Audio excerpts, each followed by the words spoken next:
샬롬, 1월 7일 금요일 오늘의 묵상입니다. 오늘 말씀은 누가복음 2장 1절부터 7절까지 말씀입니다. 1절에 나타나는 그때에 란 말은 하나님의 섭리가 시작함을 강조하는 단어입니다. 로마의 황제 가이사 아구스도는 제국의 모든 사람에게 호적 등록을 하라고 명령을 내렸습니다. 이 일은 주기적으로 시행되었는데 각 지역의 인구를 정확하게 파악해서 세금을 매기고 병사를 착출하는데 효율적으로 사용하려는 목적이었습니다. 황제가 명령을 내리자 모든 사람이 각자 본적지로 돌아갑니다. 나사렛에서 살던 요셉은 유다 지파 다윗의 후손이므로 유다 지파 주요 성읍인 베들레헴으로 갑니다. 황제는 자신의 경제적 번영, 군사적 목적을 위해 인구 조사를 했습니다. 하나님은 그것을 이용하셨습니다. 베들레헴은 나사렛에서 150km 이상 되는 먼 거리에 있습니다. 지금 150km, 뭐 그렇게 먼 거리는 아니잖아. 차 타고 두세 시간이면 갈 만한 거리인데 이렇게 생각할 수 있으나 당시에는 차가 없죠. 걸어서 가든지 지금 만삭인 마리아는 나귀를 타고 움직일 수밖에 없는 아주 험난한 여정이었습니다. 마리아와 요셉이 가야 하는 그 길은 결코 녹록지 않았습니다. 당시 유대에서는 집안에서 가축을 키우는 경우가 많았습니다.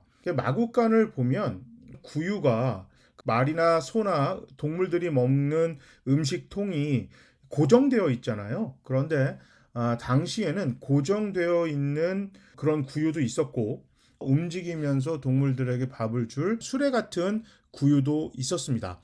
예수님께서 어떤 모양의 구유에 누였는지는 알 수는 없지만 지금 상황은 결코 호의적이거나 좋아 보이지는 않습니다. 우리가 예수님께서 말 구유에 태어나신 것이 하나님의 뜻일 수도 있고 하나님은 모든 인류를 구원하실 목적으로 예수님을 이 땅에 보내신 건 맞지만 예수님이 말 구유에 태어나게 하신 것이 하나님의 뜻인지는 알 수 없어요. 한 가지 분명한 건 당시 상황상 예수님을 반기지 않았죠. 그냥 태어날 때부터 돌아가실 때까지.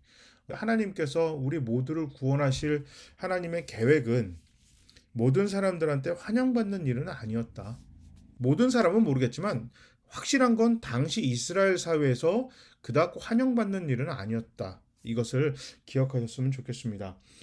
예수님이 이 땅에 오시기 위해서 수많은 위험하고 어려운 결정을 해야만 하는 마리아와 요셉을 계속해서 언급을 했었고, 그리고 오늘 본문에서 봐도 지금 마리아와 요셉은 그 먼 길을 인구조사를 하러 갔단 말이에요.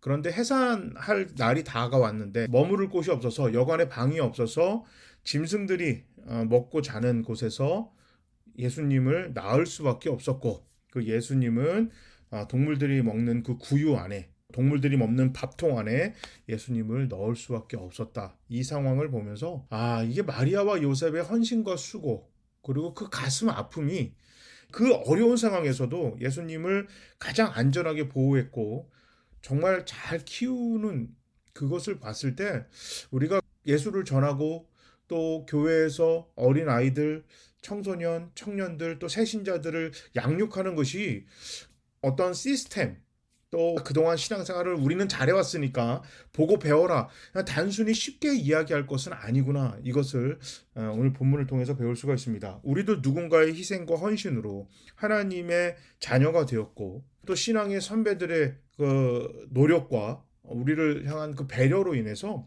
하나님의 자녀로 잘 성장할 수 있었다면 우리도 우리 밑에 자녀들 또 새신자들 후배들을 위해서 우리 교회와 우리 성도가 최선을 다해서 양육하고 교육하고 할 수 있도록 정말 노력해야만 합니다. 복음을 전하기 위해서 교회가 마리아와 요셉처럼 때로는 고난을 감수하고 어려움을 감당해야만 하기도 하고 가슴 아픈 일도 묵묵히 헤쳐나가야만 하는 우리 모두가 되어야겠습니다. 제가 한번 기도하겠습니다. 우리 모두를 구원하기 위하여 예수님 이 땅에 오셨습니다.